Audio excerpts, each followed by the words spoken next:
Erev Tov, bonsoir à tous et à toutes. On est très heureux de se retrouver comme chaque semaine avec le Rav Shmuel Ouziel pour continuer à développer la pensée du Rav Luria.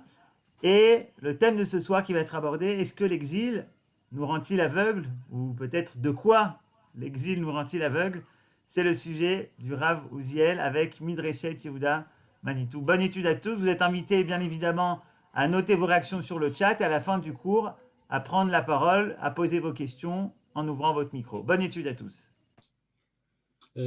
Bonsoir, j'espère qu'on m'entend bien. Je vais être sur voilà.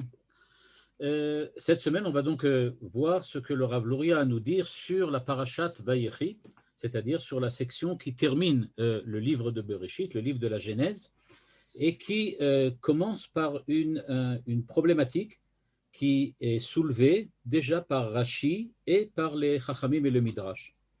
Dans le texte que vous allez voir, vous allez en tout cas voir maintenant, ici, nous allons voir que la Parashat Vayechi donc, commence, mais au lieu de commencer comme un nouveau paragraphe, elle commence en fait la section de Vayechi au milieu du paragraphe.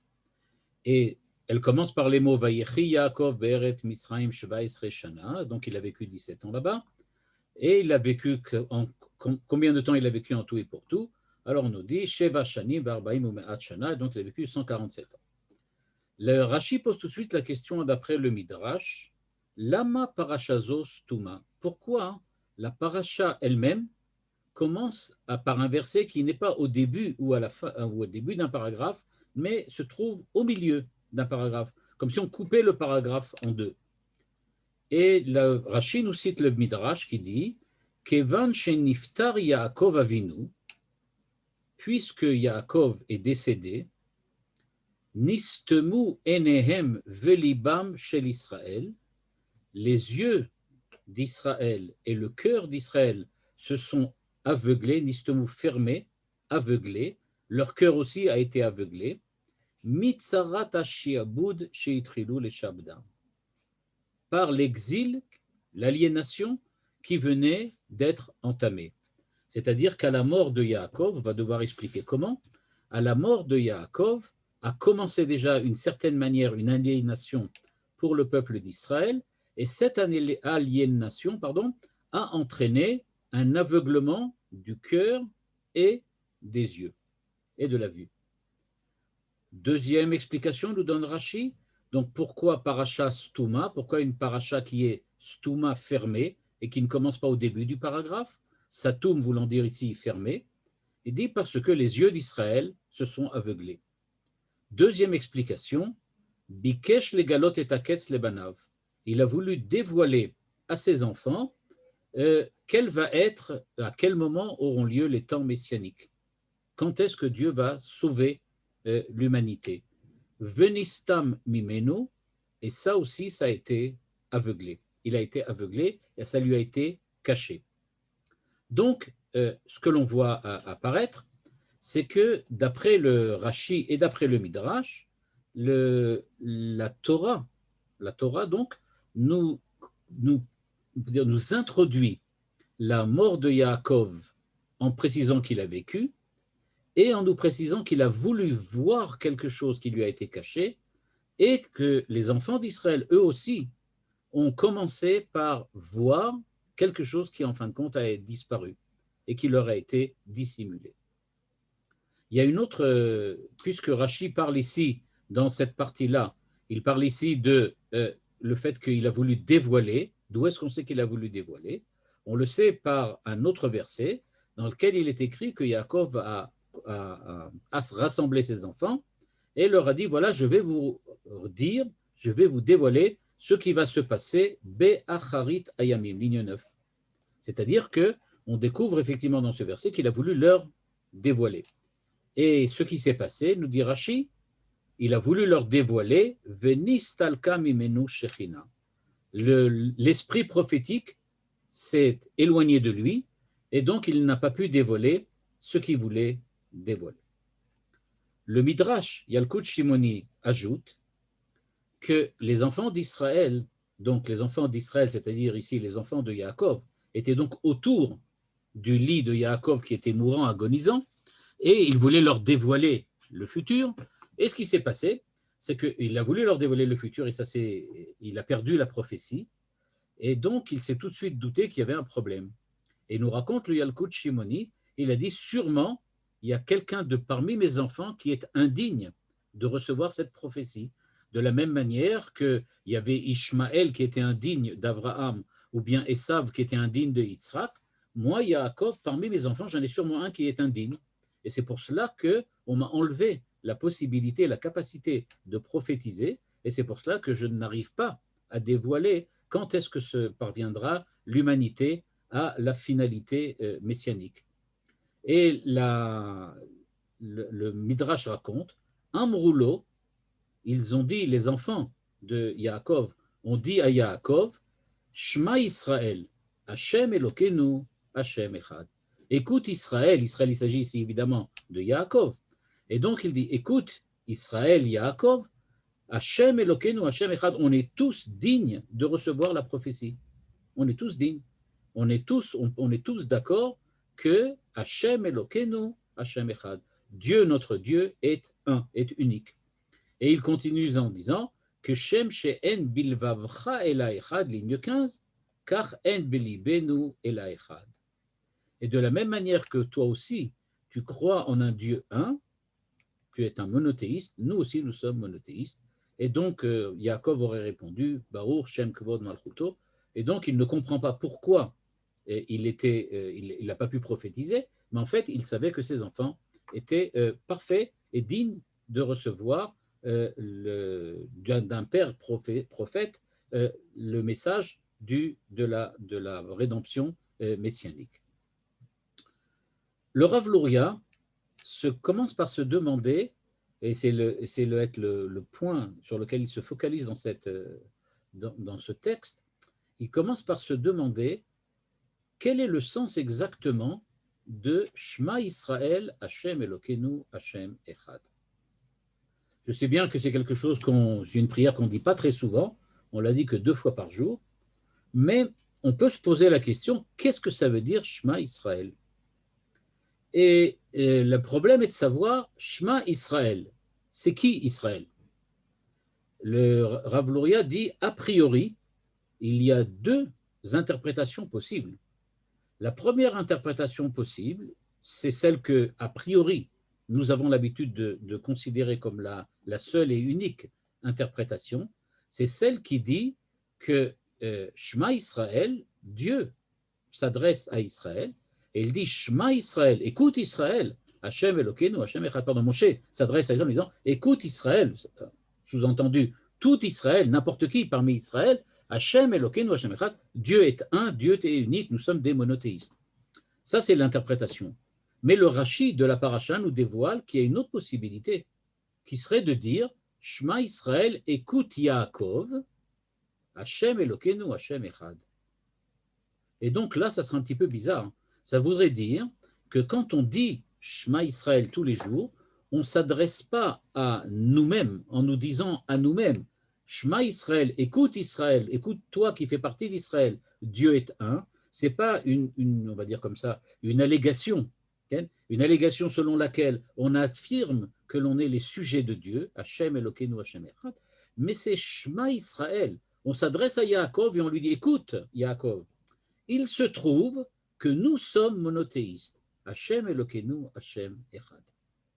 Et donc le Rav Luria se pose la question, comment se fait-il que les enfants d'Israël aient pu dire, transformer, changer le sens du verset qui a priori est clair, c'est le verset qui dit « Tout Israël doit affirmer qu'il est monothéiste » en regarde Yaakov, nous sommes des monothéistes.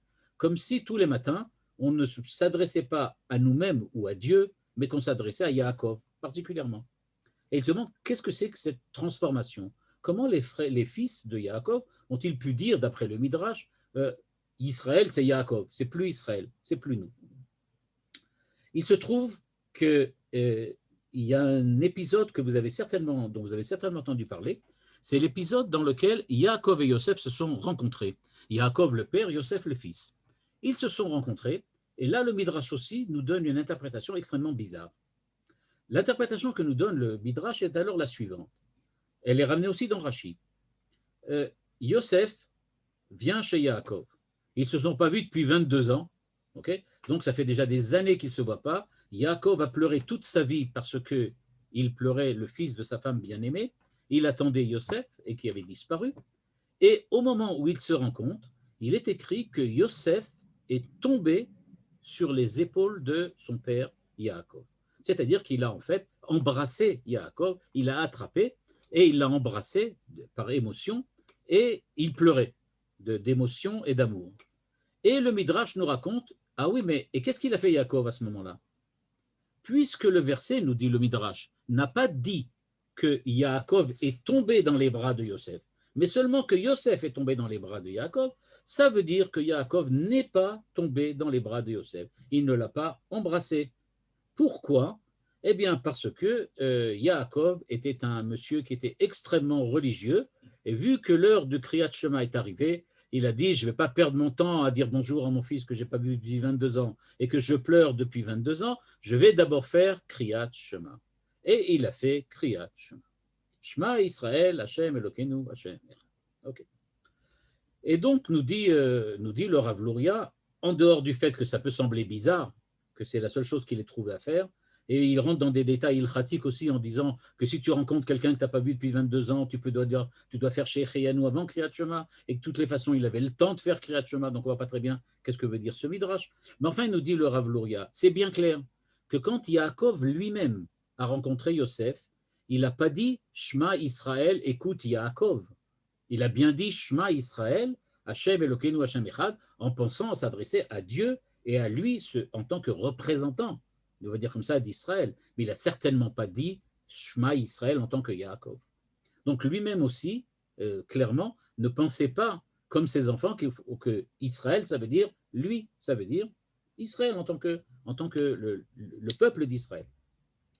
Là arrive le Rav Luria à la conclusion qu'il va essayer de développer dans son texte maintenant.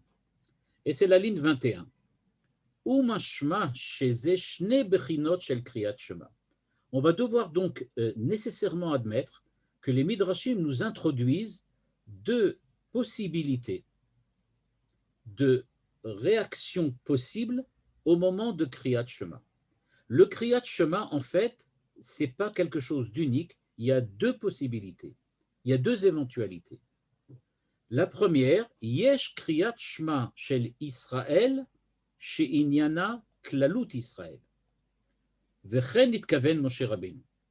C'est-à-dire, il y a une possibilité, c'est de s'adresser à Israël en tant qu'Israël, klalut Israël, c'est-à-dire on va dire l'essence d'Israël, ou plus simplement l'identité d'Israël. Et quand on dit Shema Israël, on s'adresse à tout un chacun qui fait partie d'Israël. C'est ça le but. Et il dit, c'est ça ce que Moshe a dit. Shema Israël Hashem Elokeinu Hashem Echad, qu'a dit Moshe Rabbeinu dans le livre de Devarim, c'était pour bien indiquer au peuple d'Israël, à l'ensemble d'Israël, y compris les générations futures, qu'ils sont des monothéistes.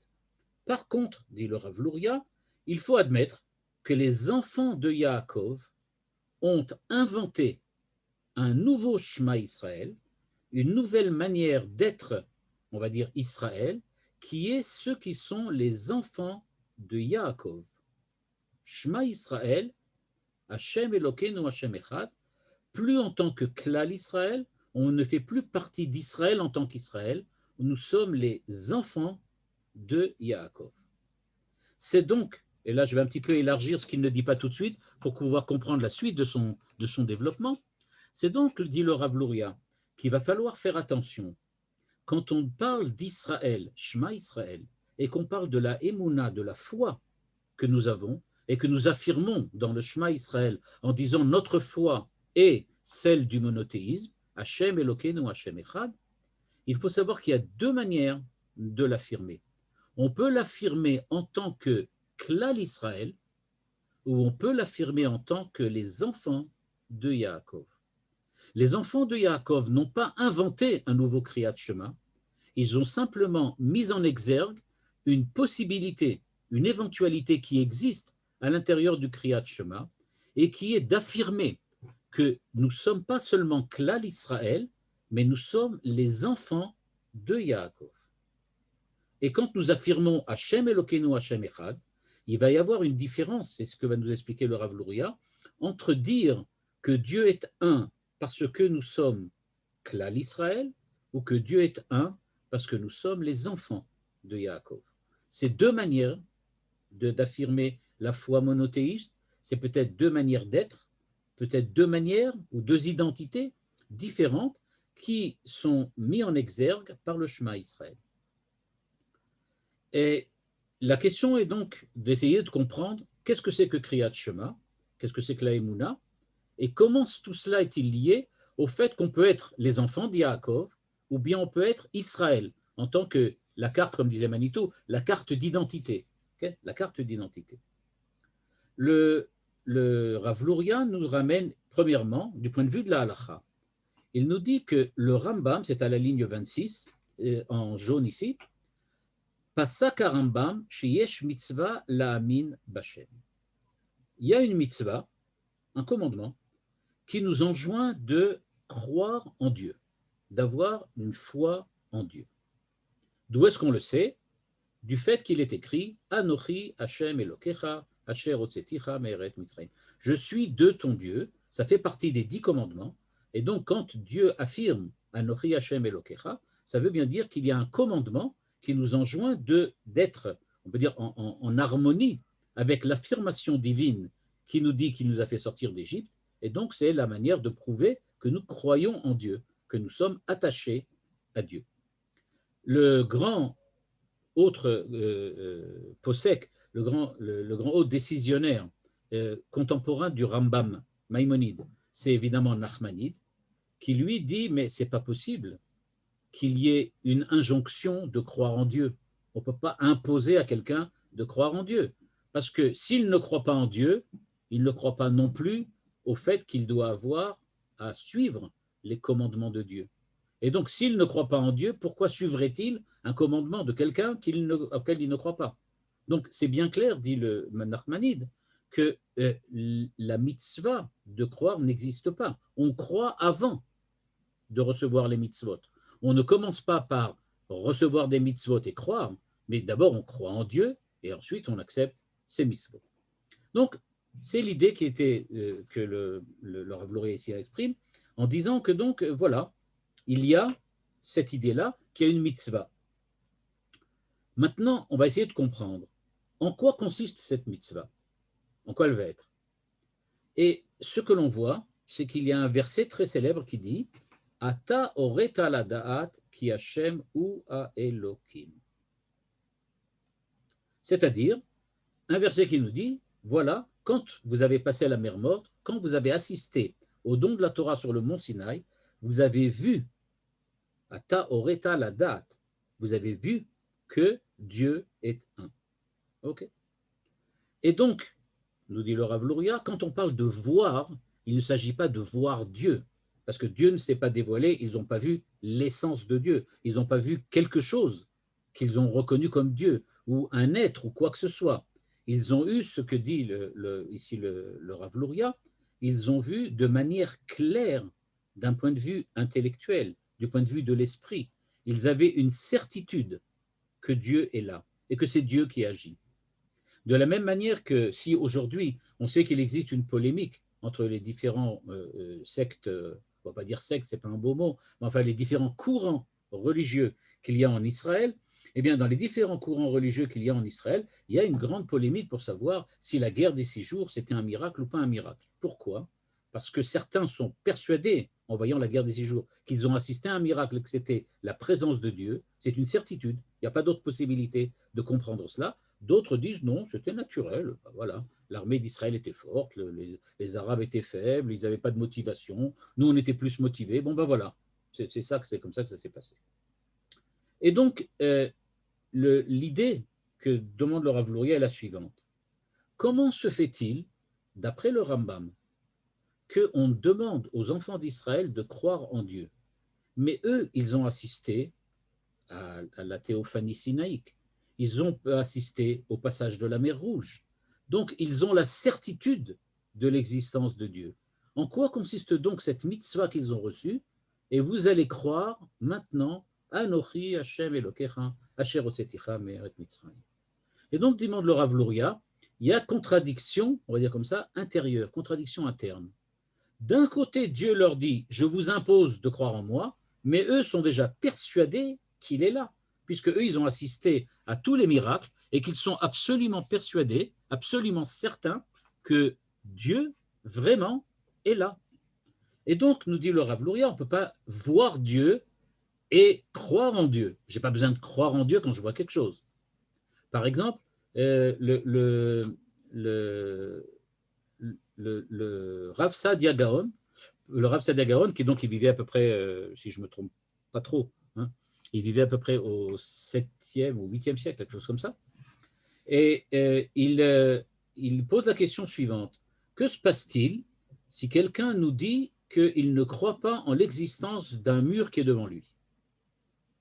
Vous savez, ça se retrouve aussi chez Schopenhauer et chez d'autres philosophes, qui sont des philosophes qui sont considérés comme des sceptiques, et donc des sceptiques, on va dire comme ça, extrêmes sceptiques, et qui disent « tu ne peux pas me prouver que ce mur existe. Tu ne peux pas me le prouver. » Pourquoi? Parce que, logiquement, comment peut-on prouver que quelque chose existe? Absolument impossible. Je ne peux pas prouver ni que le mur, ni que quoi que ce soit existe. On ne peut pas prouver une existence logiquement. Une existence, ça se ressent. On ne peut pas la prouver. Et donc, de la même manière qu'ici dit le Rav Luria, puisque eux, ils avaient ressenti l'existence de Dieu directement, au vécu, dans leur vécu, on va dire comme ça, d'une manière existentielle, comment pouvait-on leur demander, vous allez croire, comme s'ils avaient un problème et qu'ils avaient besoin de croire en Dieu? On n'a pas besoin de croire quand on voit quelque chose. D'ailleurs, le Rav Saadia Gaon donne une méthode. Il dit, quand vous avez quelqu'un qui est un sceptique extrémiste comme ça, vous prenez un bâton, c'est ce qu'il écrit dans son livre, et vous lui donnez des coups. Au bout d'un certain moment, la personne demande que tu arrêtes, pour des raisons bien évidentes. Et à ce moment-là, dit le Rav Saadia Gaon, tu lui demandes, prouve-moi que je t'ai frappé.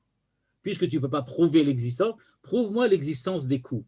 Et donc, l'autre est bien obligé d'admettre que je ressens les coups, donc ça prouve qu'ils sont bien là. Il dit, donc tu vois, le mur aussi est là et les autres choses sont là aussi. Donc, ce que veut nous dire ici le Rav Luria, c'est que se passe-t-il? On demande aux enfants d'Israël de croire, mais d'un autre côté, on leur dit, oui, mais on s'adresse à des gens qui sont certains de l'existence de Dieu. Ils n'ont pas besoin d'une foi, d'une croyance. Pour eux, c'est la réalité même des choses. Et donc, nous dit le Rav Luria maintenant, et c'est là la pointe, on va dire, le commencement de la pointe de son raisonnement, c'est qu'il nous dit donc, on est obligé de convenir que Nitradesh, il y a donc une nouvelle manière d'interpréter les choses qui nous oblige à dire que Gam, que Sheroim, Be'ene Asechel She'en Od Milvado, Mikol Makom, Tzrichim La'amin Gam, Mechamat Shekar Kibalnu Me'avotenu, Veze Ma Shemechadesh Arambam. Et il nous dit, le Rambam nous dit qu'il y avait, Maïmonide nous dit qu'il y avait l'injonction de croire en Dieu. Pourquoi? Parce que même quand tu es certain de l'existence de Dieu, tu es certain parce que tu es arrivé à la conclusion, on va dire, intellectuelle, rationnelle, de la présence de Dieu, que tu as vraiment un ressenti intellectuel de cette présence, il faut quand même, malgré tout, qu'il y ait aussi une dimension de la Emouna qui soit basée sur le fait que je l'ai reçu de mes ancêtres, c'est-à-dire que c'est quelque chose dans lequel je crois parce que je fais partie de la famille de Yaakov. Et donc, nous dit le Rav Luria, il y a deux dimensions. Il y a le Kriyat Shema dans lequel nous nous adressons à Dieu, à nous-mêmes, on va dire ça, à Israël, en disant, écoute bien Israël qui est en moi, je suis serviteur de Dieu, je crois en Dieu, par la certitude que j'ai que Dieu est là, mais ce n'est pas suffisant. Il faut aussi penser, quand on fait Kriyat Shema, qu'on s'adresse à Yaakov et qu'on dit, je crois en Dieu, pas seulement parce que j'en suis certain, mais parce que toi, Yaakov, tu me l'as dit, parce que toi, tu me l'as transmis. Et je crois en Dieu grâce à toi. Et donc, j'ai une espèce de foi qui n'est pas une foi qui est, on va dire, doublée de certitude, mais une foi qui double la certitude. C'est-à-dire que je crois et en plus je suis certain. Je crois comme quelqu'un qui n'est pas sûr et je suis certain comme quelqu'un qui ne croit pas. C'est-à-dire que j'ai les deux dimensions à la fois. Et donc, nous dit le Rav Luria, ça va demander à être expliqué. Comment fait-on pour comprendre le Rambam de dire que même quelqu'un qui est absolument sûr qu'il y a bien un mur devant lui, il doit aussi le croire parce qu'on le lui a dit. Ben, je le vois, je n'ai pas besoin qu'on me le dise, je n'ai pas besoin d'y croire, je n'ai pas besoin de faire confiance. Ici, dans la première partie, la première croyance, on va dire de cette manière-là, la première croyance est une certitude. Dans la seconde, c'est une confiance. Je crois parce que j'ai confiance en Yaakov Avinu, qui est quelqu'un d'important et que je connais et qui m'a transmis qu'il y avait Dieu et que Dieu est un. Donc, je crois en Dieu, j'en suis pas sûr, mais je crois. Mais malgré tout, parallèlement, j'en suis absolument certain. Le Rav Luria nous dit, bon, alors là, pour comprendre ça, il va falloir qu'on essaye d'analyser. Et dans un premier temps, ligne numéro 3 ici, ce qui est écrit en rose, le Rav Luria dit qu'a priori, ça pourrait être, la raison serait la suivante. Yesh to'elet inyan ha'emuna, gam kesheyistalku lifamim enei ha'sechel, mikol makom tiye emuna mitzad kabbalat avotav. C'est-à-dire, on pourrait dire que c'est dans un cas où, pourquoi est-on obligé d'avoir les deux dimensions? Parce qu'il y a des fois dans lesquelles notre certitude est fortement ébranlée par le raisonnement ou les arguments de quelqu'un d'autre, de quelqu'un qui s'oppose à nous, et qui nous prouve que vous croyez que Dieu est un parce que X, Y, Z, vous avez démontré, ben votre démonstration est fausse. Votre manière de raisonner est inadéquate. Et donc, quelquefois, on se retrouve dire ébranlé, mis en cause par quelqu'un d'autre, par une autre argumentation. Et donc, on a besoin parfois de la foi pure, simple, comme disait pas notre maître, mais comme disait Georges Brassens, la foi du charbonnier. C'est-à-dire, je ne vais pas continuer la suite pour des raisons bien évidentes. Et donc, il y a besoin de cette foi-là aussi, de celle qu'il faut avoir, même si elle n'est pas prouvée, mais au moins, elle vient bien indiquer ou surindiquer quelque chose, même si quelquefois, je ne suis pas toujours sûr de moi. Et pourtant, nous dit-il, ce n'est pas suffisant. Il nous dit, là, ce qui est écrit en bleu, Yesh bezeh tachlit. En fait, on a besoin des deux à la fois. Ce n'est pas quand un disparaît à l'autre. Sous-entendu, si j'arrive à surmonter la foi du charbonnier, c'est-à-dire la foi pure et simple, sans aucun raisonnement, sans aucune rationalité, à ce moment-là, j'ai dépassé, je n'ai pas besoin de la foi simple, j'ai la foi qui est prouvée, la foi qui est démontrée. Et inversement, si je perds ma foi démontrée, heureusement, il me reste encore la foi simple. Il dit non, ce n'est pas ça.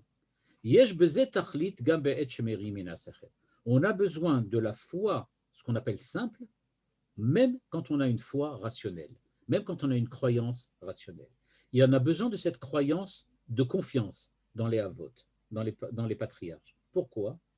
Chez Ze mitzvah chez Ya'amin, l'orak biglal chez Mevin, veroe kach, et la mitzvah mipshum chez Yesh mitzvah le'amin. C'est-à-dire, pourquoi a-t-on cette croyance confiance? Parce qu'il y a une mitzvah d'avoir une croyance confiance. C'est une recommandation, c'est une injonction, c'est un ordre, un commandement. On doit avoir cela parce qu'on nous le demande. Il va expliquer évidemment par la suite pourquoi. Mais ce qu'il faut comprendre ici, c'est que les deux croyances s'articulent de manière très très particulière. Il y a un commandement de croire en Dieu selon le commandement qui dit qu'il faut croire en Dieu. Quand on nous commande de croire en Dieu, c'est pas de croire en Dieu de manière rationnelle, parce que effectivement, si je crois en Dieu de façon rationnelle, de façon certaine, avec une certitude intellectuelle, j'ai pas besoin qu'on me le demande. Et donc, si on me le demande, c'est pour que j'y croie d'une autre manière, de celle que l'on veut m'inculquer, m'indiquer, m'éduquer par le commandement. C'est-à-dire, dit le Rav Luria, il y a une espèce de commandement au carré. On te commande pour te dire que c'est le commandement qui est important. il y a dans cette foi et dans cette croyance en Dieu la dimension du commandement lui-même. Il ne s'agit pas simplement de croire en Dieu globalement, mais de croire en Dieu qui commande, de croire en Dieu qui ordonne et qui donne des injonctions. C'est donc cela, dit le Rav Luria, qui donne une dimension complètement différente à la croyance en question.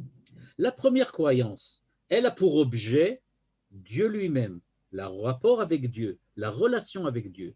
Dans la croyance intellectuelle, on va dire comme ça, dans la croyance rationnelle, démontrée, quand nous croyons en Dieu parce que nous l'avons démontré, c'est-à-dire que nous avons acquis une certitude de sa présence, de son existence, et donc cette certitude nous met en relation avec lui. Nous avons une relation qui se crée grâce à notre intellect, grâce à notre raison.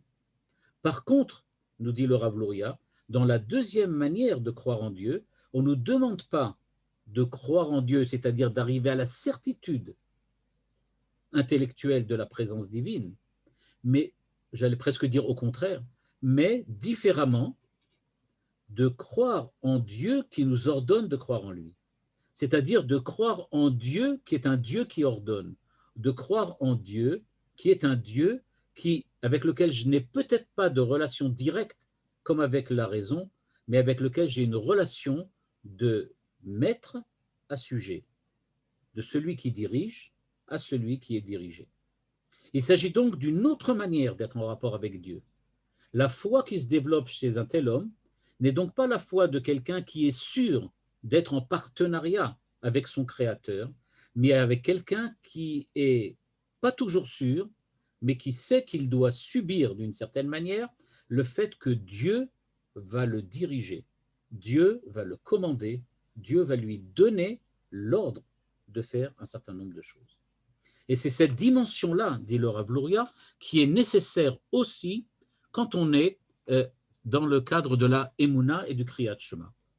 Parce que, et là je vais un petit peu développer, ce n'est pas écrit ici, mais je le développe, il se passe que le fait que Dieu nous ordonne quelque chose, ce n'est pas nécessairement inclus dans le fait que Dieu existe.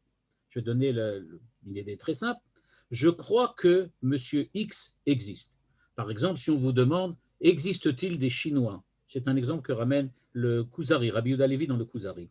Il demande, d'où sait-on qu'il existe des Chinois? Lui, il donne l'exemple des hindous. Enfin, nous, les hindous, on n'en voit plus ici, ils arrivent, ils travaillent. Mais il y a les Chinois. D'où sait-on qu'il existe des Chinois? Alors, effectivement, on le sait parce qu'on voit les Chinois venir. Mais s'il n'y avait pas d'avion, pas de truc, comment sait-on qu'il existe des Chinois? On ne le sait pas. On est bien obligé d'y croire. Et donc, d'après cet exemple-là, on voit très bien que même si je sais qu'il existe des Chinois, admettons, je le sais, ils sont venus chez moi, donc j'y crois pas, mais j'en suis sûr maintenant. J'ai vu des Chinois qui m'ont raconté comment ça se passe là-bas en Chine, donc ça y est, je suis sûr.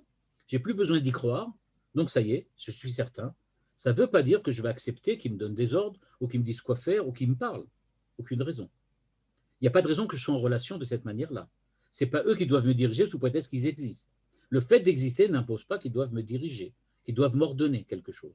Il dit, c'est ce qu'est venu faire la seconde manière de croire en Dieu, qui est la façon dont les enfants d'Israël se sont adressés à Yaakov en disant « Shema Israël, écoute Yaakov ». Non seulement nous sommes certains de l'existence de Dieu d'un point de vue rationnel, mais nous sommes aussi, on va dire comme ça, partenaires avec toi de cette foi en Dieu, qui est une foi qui nous vient du fait que Dieu est présent pour nous de la manière d'un roi qui est présent pour ses sujets. Nous sommes les sujets de Dieu. Dans le premier cas, Shema Israël, Hashem Elokeinu, Hashem Echad. On arrive à la conclusion, j'ai face à moi Dieu un. Dans le second Kriyat Shema, nous ne disons pas que j'ai face à moi un Dieu un, en face à face, en vis-à-vis. Je le vois, il est là devant moi, j'en suis certain. Ce n'est pas cela ce qu'on dit. On dit Shema Israël, écoute Israël, Hashem Elokeinu, Dieu qui est notre Dieu, lui, il est unique, c'est-à-dire pas un face à nous, mais un au-dessus de nous qui nous dit, voilà, vous allez faire telle et telle chose, vous allez mettre les tefilines, vous allez mettre un talit, vous allez faire Shabbat, etc. etc. C'est-à-dire qu'il ne s'agit pas du tout du même Dieu. On raconte que, parallèlement, il y avait un jour une discussion entre Franz Rosenzweig, qui était à la fin du 19e, début du 20e, et son maître, qui s'appelait Hermann Cohen. Tous les deux grands philosophes, différents dans leur système. Hermann Cohen, plutôt ce qu'on appelle le néo-kantisme, et alors que Rosenzweig était plutôt ce qu'on appelle déjà un existentialiste. Et donc, ils étaient bien qu'ils avaient des manières différentes, et donc, mais ils étaient ensemble, ils travaillaient ensemble, ils ont même travaillé longtemps et ils se connaissaient très très bien. Et à un certain moment, Rosenzweig a dit la chose suivante. Il a dit, vous savez, quelle est la différence entre moi et Hermann Cohen? Il dit, pour Hermann Cohen, qui était un métaphysicien, un kantien, un kantiste, et donc qui était surtout la critique de la raison pure, la critique de la raison pratique de Kant, enfin, tout ce qui fait le kantisme, on va dire, pas seulement le kantisme, mais la philosophie kantienne, c'est tourné autour de la raison, de l'intellect, de la certitude, et pas du tout au niveau de la croyance. On ne parle que de certitude chez Emmanuel Kant. Et donc, il disait, quand il dit « Shema Israël, Hashem Elokeinu, Hashem Echad », ce qui importe à Hermann Cohen, c'est Echad. Qu'est-ce que c'est que l'unité divine? La métaphysique, la philosophie essaye d'interpréter l'unité divine. Comment Dieu est un? Qu'est-ce que c'est que cette certitude de l'unité divine que j'ai quand j'affirme Hashem Elokeinu, Hashem Echad? Et ce que disait Rosenzweig, il dit, c'est ça le Kriyat Shema d'Hermann Cohen, mon maître. Mais moi, je fais ça complètement différent. Moi, quand je dis Shema Israël, ça ne m'intéresse pas du tout Hashem Elokeinu, Hashem Echad. Bon, c'est vrai. Ce qui m'intéresse, c'est Shema Israël. Écoute Israël. Ce qui m'intéresse, c'est que je veux écouter ce que Dieu a à me dire. Je ne suis pas là pour dire, affirmer, être certain, être, on va dire, rationnellement persuadé que Dieu existe. Ce n'est pas ça mon problème. La persuasion ou la certitude interne, intime que je peux avoir, ce n'est pas du tout cela qui fait mon propos. Ce qui fait mon propos, c'est Shema, écoute. Je veux écouter ce que Dieu a à me dire. Ça, c'est la première émouna. C'est la émouna qui nous vient d'Yaakov. Je ne veux pas essayer d'être certain pour moi-même, en moi-même, que Dieu existe. Je veux écouter de mes ancêtres, des patriarches, qu'est-ce que c'est que Dieu qui me parle, Dieu qui a quelque chose à me dire. Et donc, nous dit le Rav Luria, c'est ces deux dimensions de la émouna, ces deux dimensions de Kriyat Shema, qui se sont retrouvées au moment où les enfants d'Israël, c'est-à-dire les enfants de Yaakov, se sont trouvés autour de leur père pour qu'il leur dévoile l'avenir. Eux, ils étaient donc, la question que leur avait posée Yaakov, nous dit le Rav Luria, n'était pas du tout une question métaphysique. Est-ce que vous croyez en Dieu ou pas? Ce n'était pas du tout ça leur problème. Et pas du tout le problème non plus de Yaakov. Qu'est-ce que voulait Yaakov? Il voulait savoir, est-ce que vous êtes prêt à assumer cette foi en Dieu que vous avez? Est-ce que vous êtes prêt à l'assumer au quotidien? Est-ce que vous êtes prêt à l'assumer dans la vie, dans l'existence, dans le tous les jours de la vie? Est-ce que vous êtes prêt à affirmer que vous êtes vraiment responsable, que vous prenez la responsabilité de votre foi, de votre croyance en Dieu? Et les enfants, ces enfants lui ont répondu, Shema Israël, écoute papa, Hashem Elokeinu Hashem Echad. Oui, on écoute, on ne croit pas en Dieu parce qu'on est sûr qu'il est là, parce que nous sommes arrivés à la conclusion rationnelle qu'il y a un Dieu un Dieu unique, mais nous croyons en Dieu parce que toi, tu nous l'as dit, parce que toi, tu nous l'as transmis, c'est-à-dire que nous espérons entendre ce que Dieu a à nous dire par ton intermédiaire, et ensuite par notre intermédiaire, et ensuite pour aller à d'autres. Et donc, dit le Rav Luria, ce sont ces deux dimensions-là qui vont apparaître. Et c'est ça ce que nous apprend effectivement le Rambam. On ne peut pas simplement croire en Dieu, simplement de manière rationnelle. Un très très grand rationaliste, on va dire de cette manière, du XXe siècle juif, c'était Yeshayahu Lebovitch. Tout le monde connaît Yeshayahu Lebovitch, qui a été intervenu très très souvent et qui avait un certain nombre, en dehors des 7 ou 8 doctorats qu'il avait, je crois, qui avait une pensée très très particulière. Et lui-même disait, il faut bien faire attention, quand on parle de la foi, de la croyance du Rambam de Maïmonide, il faut bien savoir que Maïmonide, disait-il, était juif avant d'être philosophe. D'abord, il était juif, c'est-à-dire d'abord, il avait la émouna, celle qui permet d'écouter, d'entendre ce que Dieu a à dire. Et ensuite, il avait aussi la certitude du philosophe. Mais ça n'a pas commencé par une certitude et ça ne s'est pas, surtout pas terminé là. Il fallait les deux en même temps. Et donc il dit, même quand le Rambam, Maïmonide était donc un des summums de la philosophie juive, et peut-être même de la philosophie en général, il n'en demeure pas moins qu'il avait aussi cette dimension de Emouna, qui était une dimension de foi et de croyance, qui était, on veut dire, parallèle à la certitude philosophique, à la certitude métaphysique, mais qui n'était pas le produit de cette certitude. Voilà ce qu'il nous dit maintenant à la ligne 6. Pardon, je vais juste sauter là, parce qu'on vient de le voir. Pardon. Il dit Tachlit Abriya, ligne 9, pardon. Tachlit Abriya hi umal'a haaretz da'a et Hashem kamaim laya mechassim. C'est-à-dire, dans Yeshaya, où il est écrit qu'on attend le moment où l'ensemble de l'humanité va devenir une humanité qui connaît Dieu de la même manière que l'eau de la mer recouvre la mer. C'est-à-dire qu'il n'y ait plus aucune césure entre différence, brisure entre l'homme et sa foi, que sa croyance et sa foi soient entièrement en lui. Ve'afal pichen, dit-il au Rav Luria, mitrazkim ou mekablim malchuto, lo mishum riyat ene asechel, et la mishum shiesh mitzvat kabbalat avotav. Et malgré tout, même au temps futur, même au temps de la rédemption, on ne croira pas en Dieu de manière rationnelle uniquement, mais parce que Dieu nous l'a demandé. Et d'ailleurs, dit le Rav Luria, regardez l'exemple type qu'on ne peut pas mieux trouver. C'est l'exemple de Moshe Rabbeinu, ligne 11 à 13.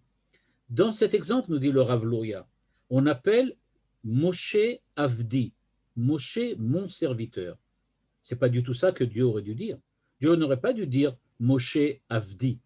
Pour quelqu'un qui a vu Dieu panim el panim, quelqu'un qui a vu Dieu Hashem Elokeinu Hashem Echad, de manière dans laquelle il n'y avait plus aucun doute sur l'existence de Dieu, dans laquelle il avait une véritable rencontre, une véritable certitude. Dans un cas pareil, comment se fait-il qu'on ne l'appelle pas Moshe le philosophe, Moshe le métaphysicien, Moshe le prophète? Et pourquoi on l'appelle Avdi, le serviteur? Parce que être serviteur, nous dit le Rav Luria dans ce qui est en jaune ici, Mikol makom ou Avdi, ki u ma'amin be'emuna pshuta gamken. Parce que Moshe Rabbeinu n'est pas seulement le prophète qui a la certitude de l'existence de Dieu, mais on l'appelle justement Avdi, parce qu'il est celui qui écoute, qui sert Dieu, qui est le serviteur de Dieu.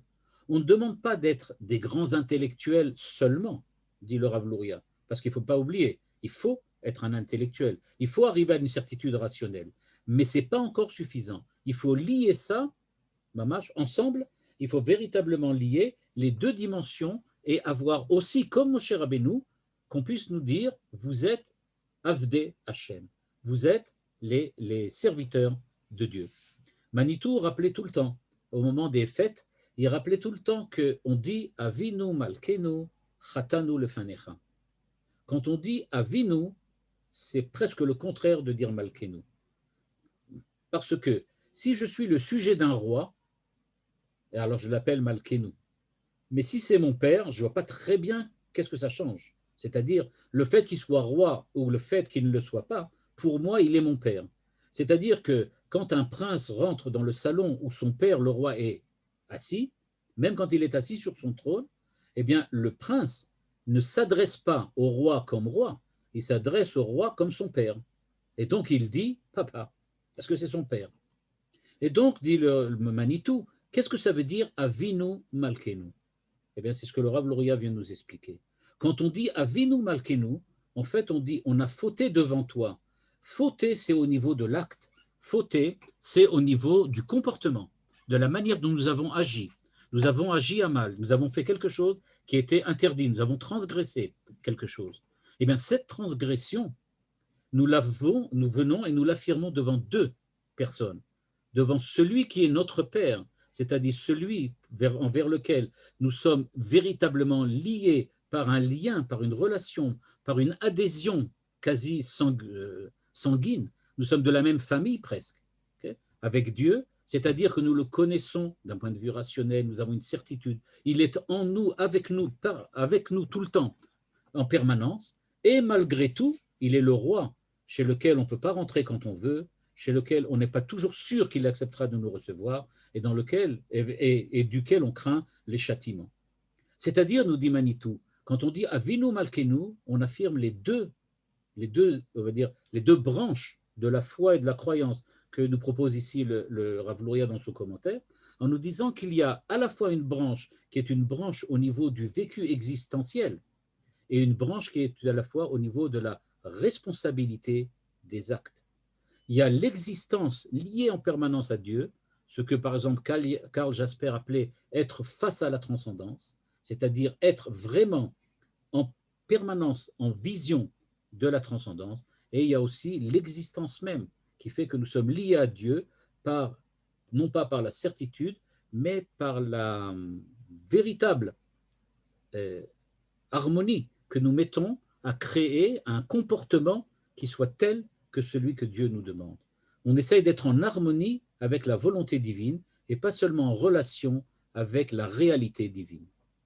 Donc, à la fois, comme on a dit, cette harmonie avec les actes, au niveau des actes, et cette véritable fusion avec Dieu quand on parle au niveau de la réalité et de la réalité de Dieu.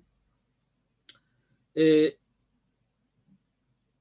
quand on arrive en fait à ce niveau-là, il se peut que au niveau du Rambam de Maïmonide, donc quand il est écrit, je lis ce qui est écrit là, Perush ze shel kriyat shema lomar ke'en lanu ata ela emuna kipshuto ve'or elokut ne'elam, ikar hakavana shelanu kemo ashvatim, avinu hazaken lomar, אנחנו אומרים שמאמינים בשם כמו השבטים האמינו, גם בעת שאין בו גילוי.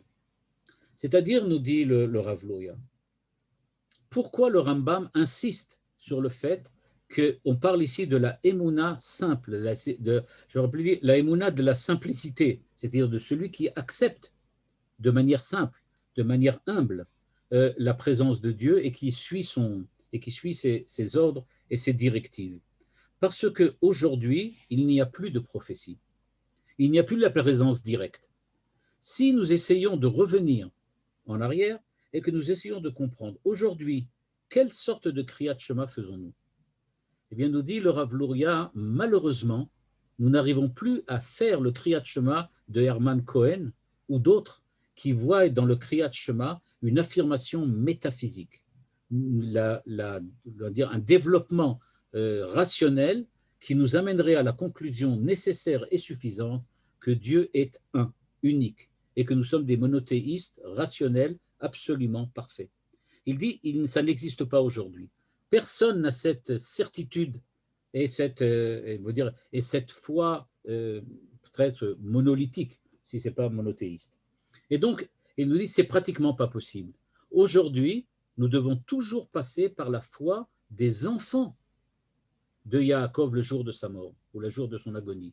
C'est-à-dire cette foi qui affirme que nous sommes liés à Dieu parce que nous avons confiance en celui qui nous ordonne et qui nous parle et qui nous affirme ce qu'il veut de nous, et pas simplement quelqu'un que nous avons démontré au niveau de la foi. Juste pour finir, dans les quelques minutes qui restent, quelque chose peut-être qu'on n'avait pas remarqué, c'est que le Zohar Akadosh, dit que les 3 seudot de Shabbat sont appelés Seuda de Mehemnuta. C'est-à-dire, le Zohar dit qu'on parle des seudot de Shabbat comme les seudot de la foi, de la Emouna, de la croyance. Et évidemment, on peut se poser la question en quoi le fait qu'on mange du gefilte fish ou qu'on mange du couscous, ça change quoi que ce soit au niveau de la foi. Ça change peut-être quelque chose au niveau du folklore, ça change peut-être quelque chose au niveau du comportement, du niveau familial, du niveau social, mais qu'est-ce que ça a rapport avec la foi? Mais ce qu'il nous dit en fait, il nous dit Shabbat, c'est effectivement la seule fête que Dieu nous a imposée de suite et qui n'a pas de rapport direct avec la vie courante. C'est-à-dire que Dieu nous dit, j'ai créé le monde en 6 jours, le 7e je me suis retiré, et voilà, je vous ai laissé le monde. C'est ça, Shabbat. Dans Shabbat, il y a donc deux manières d'être. D'une part, le Shabbat, c'est l'affirmation du royaume de Dieu, c'est-à-dire que nous ne sommes pas dans un monde déconnecté, mais nous sommes dans un monde du royaume de Dieu. Nous sommes dans le royaume de Dieu, et le Shabbat, nous affirmons que nous y participons. Nous y participons. Nous sommes dans le monde de Dieu. Dieu s'est retiré, mais il nous a laissé son royaume pour y vivre, pour s'y trouver et pour s'y développer. Donc, il y a véritablement cette dimension de royaume, du roi, de celui qui ordonne. Mais il y a aussi autre chose dans le Shabbat. Là aussi, le Shabbat, c'est le 7e jour, c'est-à-dire que c'est l'homme qui y parvient. Après 6 jours de la semaine, nous avons œuvré, nous avons fait des choses, nous avons construit, on a édifié. Et donc, toutes les institutions que nous avons mises en place, elles arrivent le jour du Shabbat et elles reçoivent leur consécration. Cette consécration, elle est bien le fruit, le développement de ce que nous avons fait pendant toute la semaine. Eh bien, dans le Shabbat, il y a donc ces deux aspects. D'une part, c'est donné par Dieu, d'une part, c'est acquis par l'homme. Dieu donne, mais nous l'acquérons. On travaille pour. C'est quelque chose pour lequel on a réussi à le développer à partir de ce que nous avons fait. Et donc, nous dit le Rav Luria d'après la Kabbale, dans le texte qui entre la ligne 27 et la ligne 31, eh bien, dans le Shabbat, il y a donc ces deux dimensions-là. Pendant la semaine, on œuvre. On est comme quelqu'un qui travaille. Le Shabbat, c'est la consécration. Et dans ces deux cas-là, on retrouve les deux éléments de cette émouna. D'une part, il y a l'ouvrage de l'homme, le fait qu'il agisse. D'autre part, il y a le fait que c'est un don de Dieu, que Dieu vient et nous donne quelque chose comme quelqu'un qu'il connaît. Il dit, voilà, je te connais bien, je t'aime bien, je te donne. Et donc, ces deux aspects-là revêtent, en fait, dans la séoudote de Shabbat. C'est donc des séoudotes de la foi. Il explique, mais là, je ne l'ai pas amené, dans le texte, il y a une différence entre les différents repas du Shabbat, mais pour nous, ça suffira de dire que l'ensemble des repas, l'ensemble des repas de Shabbat sont des repas dans lesquels nous avons, en fait, lié en permanence ces deux dimensions. Nous sommes les serviteurs de Dieu, mais nous sommes aussi ses partenaires. Nous sommes alliés à lui, comme disait André Neher, dans lequel il parlait tout le temps de la notion d'alliance. L'homme est allié avec Dieu, c'est-à-dire à un niveau horizontal, on pourrait dire d'une manière un petit peu géométrique. Et donc, d'une manière horizontale, on est lié à Dieu, mais d'une manière verticale, nous sommes ses sujets. Eh bien, c'est ces deux dimensions-là qui sont liées dans la réalité de la Emouna et dans la réalité de la réalisation que nous avons de cette Emouna en affirmant Shema Israël. Israël, c'est nous ou c'est Yaakov. Shema Israël, c'est nous parce que c'est comme ça que nous sommes arrivés à la conclusion. C'est nous-mêmes qui sommes arrivés à cette conclusion. Ah, mais c'est aussi Yaakov parce que c'est lui qui nous transmet qu'il y a aussi un rapport et une relation avec Dieu qui ne sont pas simplement une relation de certitude intellectuelle, mais une relation de sujet avec son maître, c'est-à-dire avec un Dieu qui nous ordonne de croire en lui. Voilà. Toda Rabba, merci beaucoup, Rav Uziel. Avinu Malkenu, c'est un petit peu, en deux mots, on pourra peut-être résumer les dernières minutes du cours. Vous pouvez maintenant ouvrir vos micros et poser vos questions.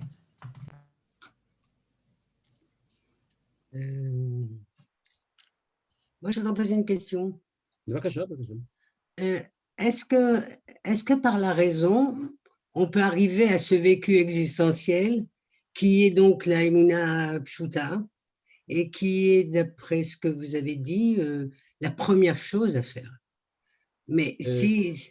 C'est un sujet, enfin c'est un thème qui est traité, enfin c'est même pas un thème ni un sujet, c'est une véritable problématique qui est traitée chez de nombreux penseurs juifs, notamment le Rav Kook. Et le Rav Kook, je vais donner sa réponse parce qu'elle me semble celle qui est peut-être la plus ouverte en tout cas, qui permet le plus de possibilités. Il dit que tout commence toujours par une émouna simple.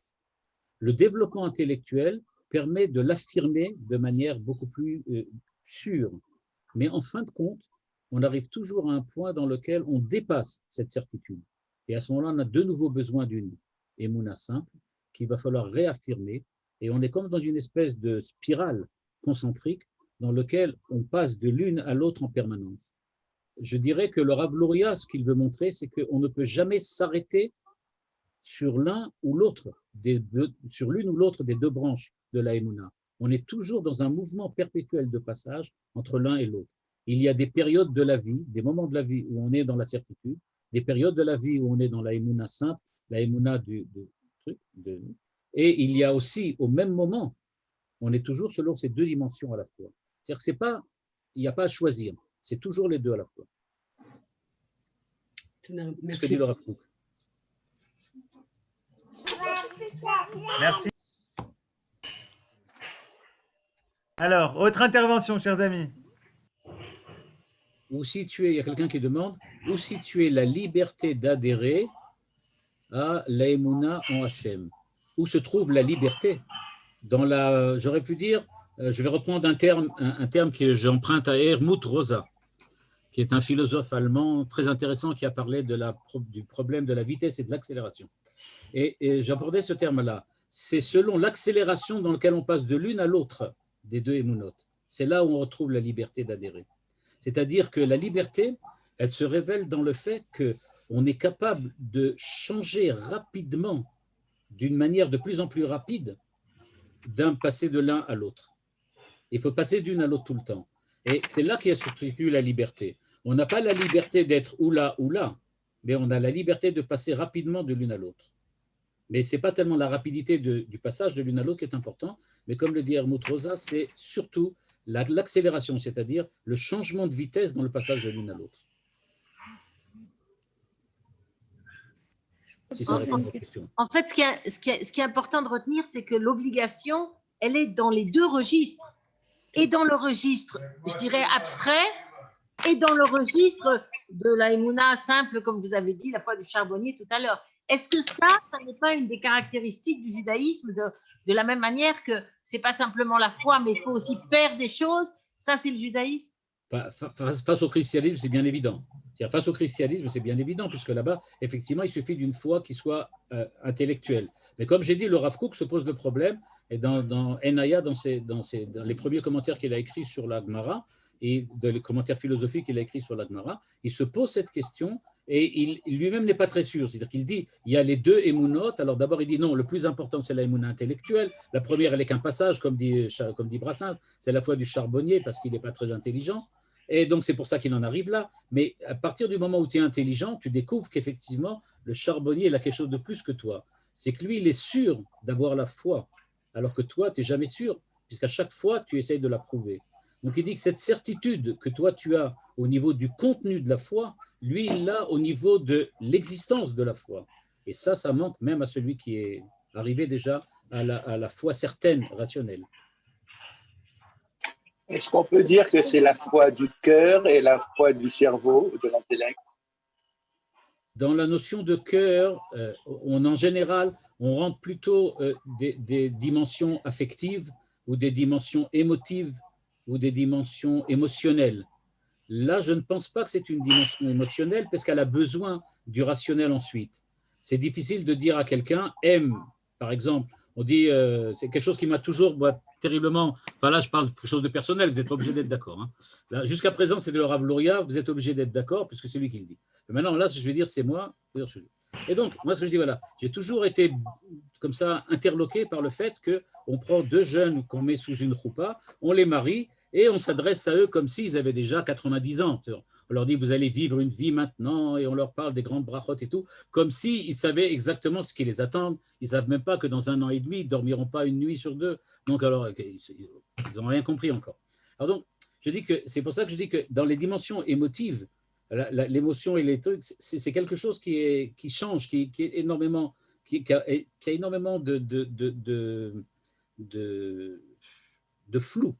Et donc, je ne pense pas que c'est ce qu'il veut dire ici. Si tu peux dire que le cœur, ce n'est pas seulement le cœur, mais c'est le cœur tel que la Kabbale, par exemple, la comprend. C'est-à-dire le cœur en tant que le support de l'analyse, de l'analytique, alors oui. La foi analytique face à la foi globale, c'est-à-dire globale intuitive. J'aurais dit plutôt analytique face ou contre l'intuition, mais pas tellement l'émotion face à l'intellection. Donc je dirais, il y a une foi intuitive, simple, et il y a une foi analytique qui demande de réfléchir et de prouver. plutôt ça que ça. Mais dans le mot intuitif, par exemple, le Rav Kook l'utilise, mais pas trop souvent. Il n'aime pas trop le mot intuition. Pardon. Toda Rabba. Bakasha. Je voulais savoir, je peux poser une question? Oui, Bakasha.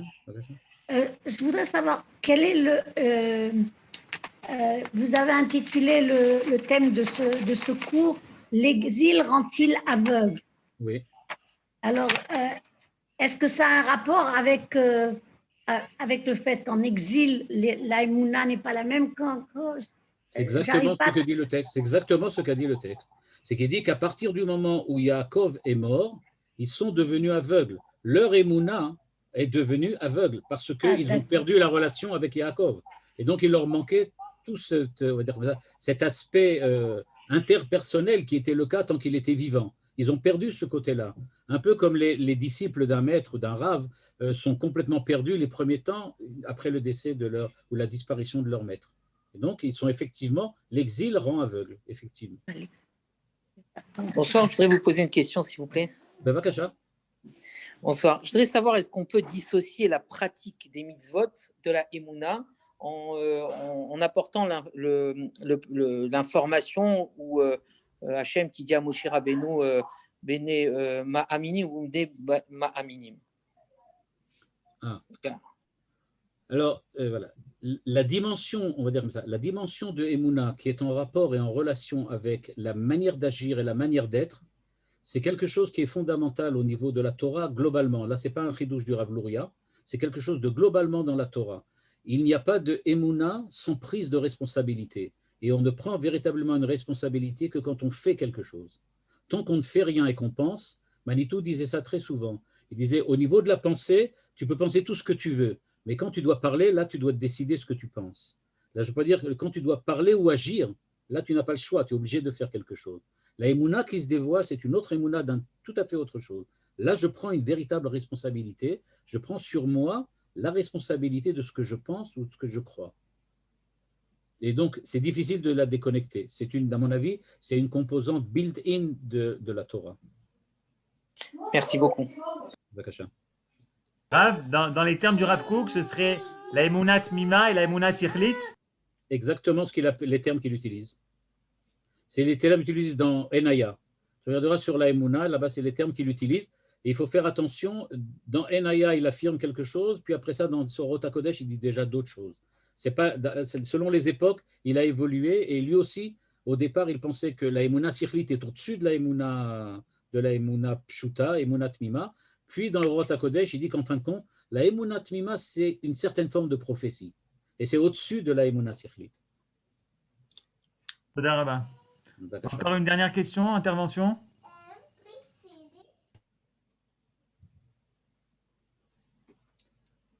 Zach Obaour. Et puis, comme d'habitude, tu nous as